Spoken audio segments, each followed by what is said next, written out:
Hey guys, welcome back. It's Lucid, and we got another turn here in Mountain Arena. So I don't believe I've looked at this turn yet, so we'll take a peek. Mictlan, the battle for Sarmatia was an exercise in knowing when you're all in. My plan with taking an awake researcher was to kill somebody early with point buffed quickness, and then enjoy their much better scales to catch up in research.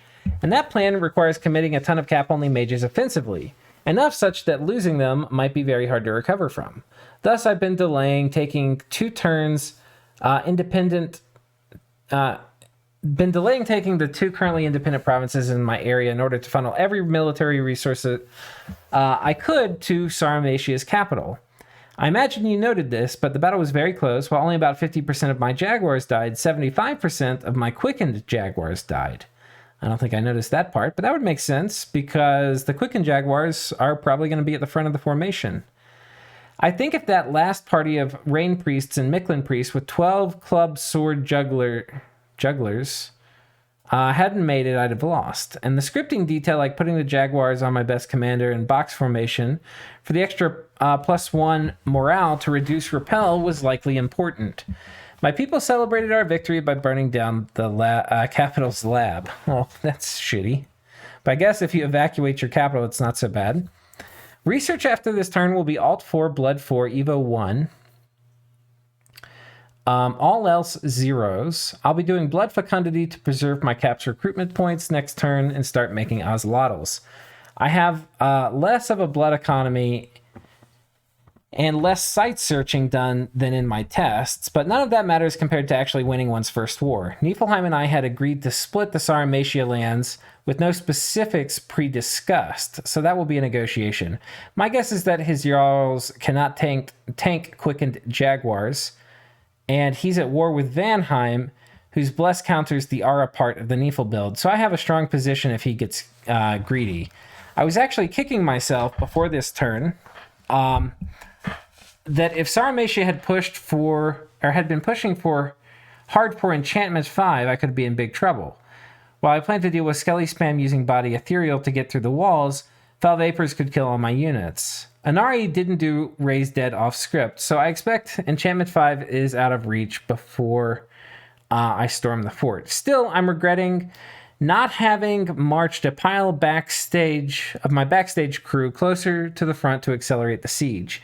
And I am bidding high on more mercs to reinforce the siege. I also probably shouldn't have had the Pegasus Rider mercenaries commander attack rear solo. Was a gamble to help any imps that went to the back to kill mages. That didn't work out. Okay. Message from Lanka. So we've negotiated borders with Agartha. The deal includes everything north of the Amazon province for 2 hammers and 10 gems of crafting credit. Okay. If we can finish Machaka, then we should be in good shape. But this catbird can be set up with some costly PD dumps. We're going to aim for speed over safety, since he seemed to prefer turtling in the earlier war, and we missed out on opportunities of being too timid. We're spamming... Okay, he was waiting, though, so while he definitely did look timid, I think it was because he didn't have flaming arrows. So he really doesn't... It doesn't take much to do a flaming arrows trap once you have it. So we'll see if he tries to maybe arrange some of those. And there aren't a lot of quickness sacreds running around anymore. We're spamming out about 40 wolves to help kill pygmies, since those could trade well and close quickly. A message from Ubar. I'm probably the only one who lost a Jinn to an army without a commander. Yep. Duly noted. Let's start with Ubar. So, he's got that. He's got an army down here. Okay, he moved this army here. Why is that? Is he going to attack Yomi? I thought he was going to attack TNT. But we do not know. Okay. Coming down to Yomi, these guys have... Him has rolled out. He's got a big freaking army. Yeah, these guys are going to probably fuck up a Melkor. I mean, a Yomi. Dione. Like, you do not want to tank these guys with Dione. But this guy, you probably... Okay, he's got a stinger and key boots. I don't love this script. He's not going to be able to do anything. You really need to have a way to get him, like, away from the army and have Gift of Flight cast on him or something. Or give him some flying boots, I mean, which you probably can't have because I think that's construction 4, but he's just not going to, he's going to stand behind everybody and not do anything.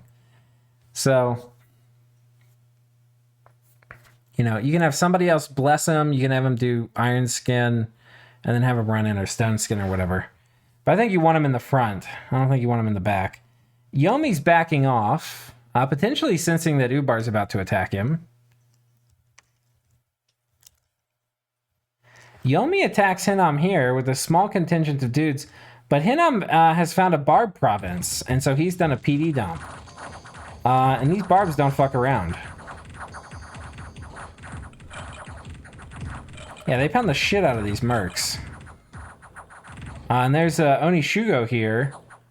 But he switches forms and runs off. Gets his first form killed. Runs away in his ethereal form. All the better. He had a heroic trait too. And moves and attacks here with the Ichthyids. Hinam not looking like they're out of the game, actually. I'm actually a bit surprised. This fort is not popped yet either. The problem, though, is this army will get absolutely murdered by this. I don't know a nicer way to tell you guys.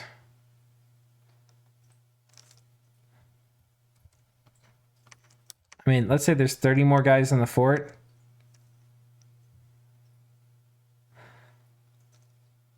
$20 slingers.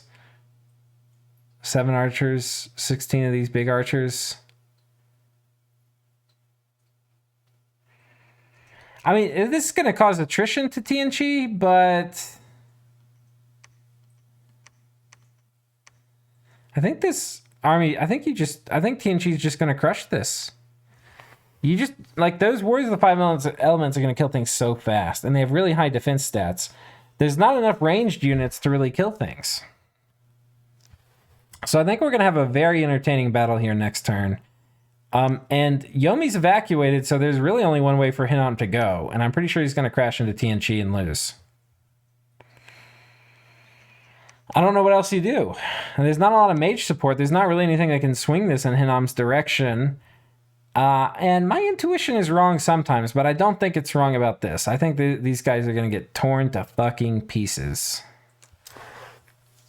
But I've been very wrong before, and maybe I'll be wrong this time. I don't know if TNG can reinforce anymore. Ubar, staying chill, researching. Does not feel in any sort of hurry in this game. We've already looked at Yomi. They've got a fair amount of Bakemono and Long Dead here. I think this is like siege. They want more siege chaff. We don't see the makings of an Oni pit yet, which, you know, I'm a little disappointed in. Okay. Coming over to Tirnanog. They have been attacked by Agartha. And they don't really defend. What is Gartha doing? He's got a horror helmet. This is and Precious. Okay, so I guess we missed when he killed Bogus, but they killed Bogus. Okay, and they got some of the gear. Too bad we didn't watch it. Staff of okay, so this is interesting. This is basically he's going to trample everything right with his behemoth boots, but this is just giving him a lot of shock resistance. Okay, 15 shock resistance from that. Summon Earth Power. Personal Regen. Breath of Winter. Quicken Self. I mean, that guy is very fucking frightening. 8 Reinvigoration. Trampling. I mean, you can't stop him either. Like, if he decides to run, how are you going to stop him? He's quickness. And he has quickness. He's size 6. You have to, like, get him blocked with the size 6 dude. That's not exactly trivial to do as TNG. Or as TNN.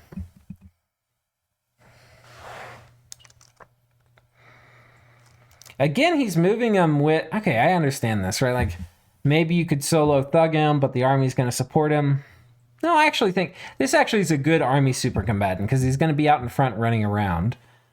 And he has enough of an army. I think you would want a bit more army here, but he's got enough of an army. It's going to be hard for him to kill the... Like, for TNN to kill the army before this guy murders everybody. So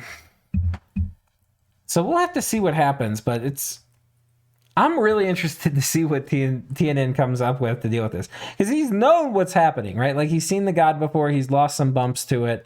He knows what's coming, right? There's not a huge surprise here. What is he going to do?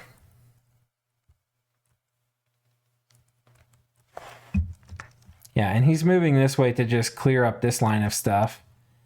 Okay, he takes the Jade Amazons out, which is phenomenal for Lanka. If Lanka gets this Fire Mage and he gets these Jade Amazons, he's going to have so much of his magic diversity covered. It's going to be great. But yeah, he's just expanding this way. We haven't seen any of the Magma Kids roll out. He's also site-searching nature with some Lion Tribe, which I like a lot. So yeah, Agartha's looking solid. Looking very solid.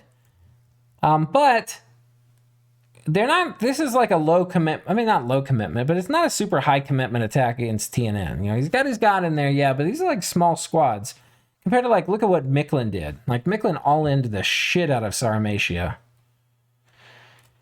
Okay, let's take a look at Machaka.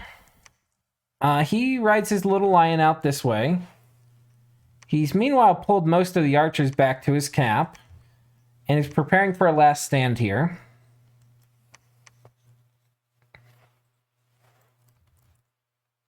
Okay, very cool.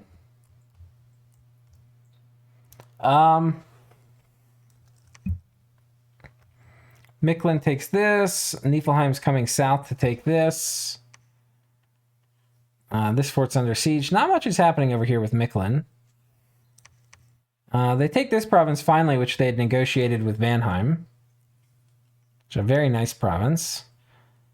They got another Bard province to take here. We don't see any sign of Aussies yet.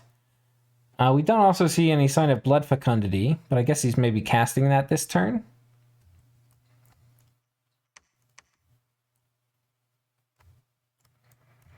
Okay. Yeah, not too much more to report. Oh my god. That is a lot of Van Heers. The thing is...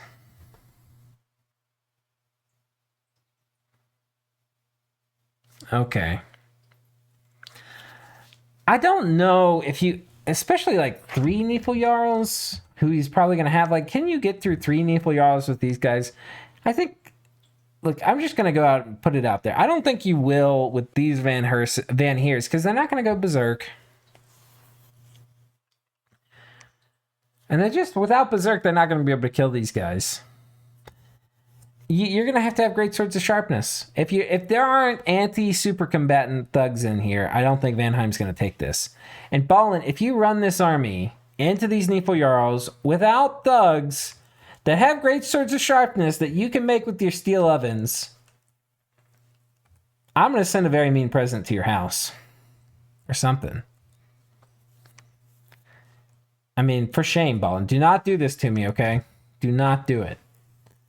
Use super combatant killing items, please. People have even been talking in the game chat about great swords of sharpness and stuff.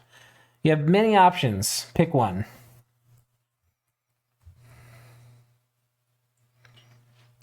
Ooh, these lizards are forted. And he's got the enchanters. God, this is such a good Vanheim start, too. Getting all these lucky mages. Oh my god, look at that. Oh, Jesus Christ, Ballin. Ballin, if you lose the game, you're given, like, provinces like this. You got steel ovens here. Lava Lake. You got free lizard shamans. I mean, come on, bro. Do not lose this after, like, look at that. Jesus Christ. And look at this. Jesus Christ almighty. You have a debt to this game, Ballin, to do well. Okay, you don't have to win, but you need to do well. If you lose this army without great swords of sharpness, anti-super combatant killing thugs, for shame. Okay. Anyway, that's that conflict. Coming down to Mictlan. I think we've already looked at them. Yeah, we have. All right. So Hinnom, we've already looked at.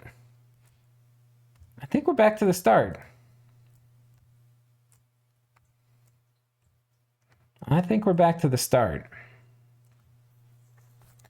Okay, so what are we excited about for next episode? We're excited to see Gartha and TNN finally fight. We're excited to see Hinnom ride out presumably against TNT and presumably die, but die a glorious death. This just isn't the right army comp to fight. Maybe he has something really fancy planned with that Melkort. But unless he does, the Melkort's the only X factor in this that I could see him maybe swinging this fight. Yeah, I'm excited. This is some really cool stuff, this game. Right now, my thinking is Mictlan's probably in position 1 because they're going to get the first cap and they're playing Mictlan, and the diplomatic situation is amazing because they're going to be the first person to get 2 caps, and they're going to have their choice of who they backstab for their next war. So I think that puts them in position 1. Ubar has just gotten phenomenal luck with research, and he also is a free agent. I'm going to put Ubar probably in my position 2. Lanka, I think, is in position 3. And that's just because they took a ton of losses. Mictlan just bled them out a pound of flesh. And they haven't killed Mictlan yet. I mean, not Mictlan. Machaka. Machaka bled them out a pound of flesh. And they haven't killed Machaka yet. And Machaka killed all their sacreds. So I think they're in for a slower burn here. The good thing for the Lanka position is this war between TNN and Agartha has just started. So they're almost certainly going to finish this war and then be a free agent to intervene on whichever side of this conflict that they want to. If they want to.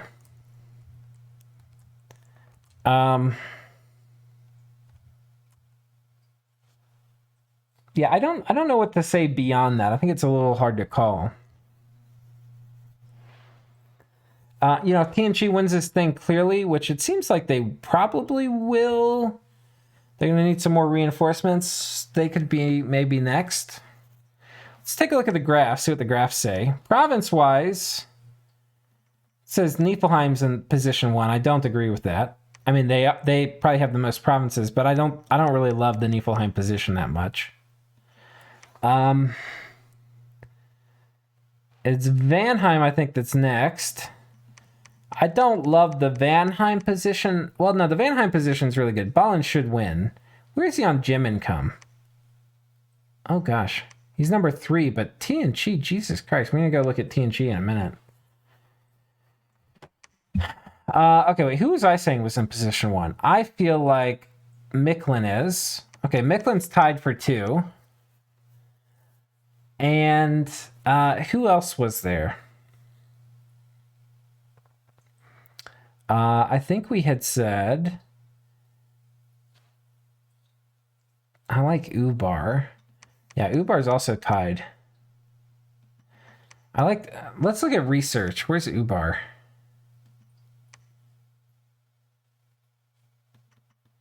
Yeah, Ubar has the highest slope out of everybody.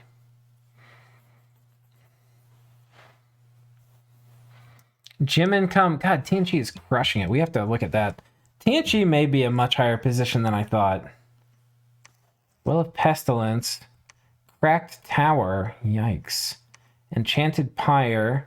Labyrinth of Skull and Tar Pits. Now, TNG is a phenomenal site-searching nation. They have these dudes who are like...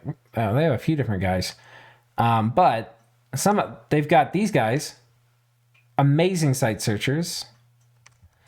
And they've got these guys. Also amazing site searchers. So they have 2 really, really good site-searching mages. What's really special about these dudes is they're only 2 recruitment points. These guys are slow to recruit. So you can make these guys and site-search like crazy with early-age TNG, which is very important because the way I would describe early-age TNG is they're very good at taking gems and turning them into sacreds. And so that's probably what he's going to do here. But he's got just a boatload of gems. I mean, it is ridiculous. That's because he's done a good job site searching. So I don't know. I would put TNG probably in the top 4 then too. They definitely have a stronger position. Maybe they're even ahead of Ubar a bit. It's hard to say. I don't know. This is just such an amazing Ubar start. It's a really good TNG start. Once he starts slamming out some of these sacreds from the gems, maybe controls a global... Anything could happen. But he's got to win this battle cleanly. I think he will. We'll see how it goes. Army size. Holy shit. Machaka went from number 1 in army size to number 3. Or to 3rd from the bottom. Oh my god. That's about it. This is the biggest army swing I think I've ever seen in Dominions. My whole life. I have never seen somebody go from the top all the way that far down ever. Ever, ever, ever. I mean, that is amazing. I love that. That is amazing. Lanka got beat to hell in that too. TNG is ramping up unit production. That's something to keep an eye on here. Yomi is also ramping up unit production. We saw him start to turn on Long Dead production.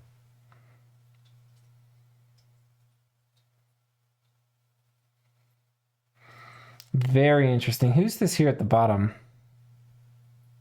Oh yeah, Sarmatia. This was when they had their ride out and fight. Mictlan.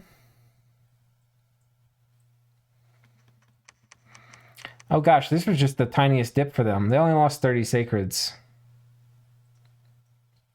They're already back. Yeah, I'm keeping my bet on Mictlan in position 1. How are they doing on gem income? Very middling for gem income, but you can't do everything. You only have so many mage turns. Ballin, number 1 gem or gold income. Damn.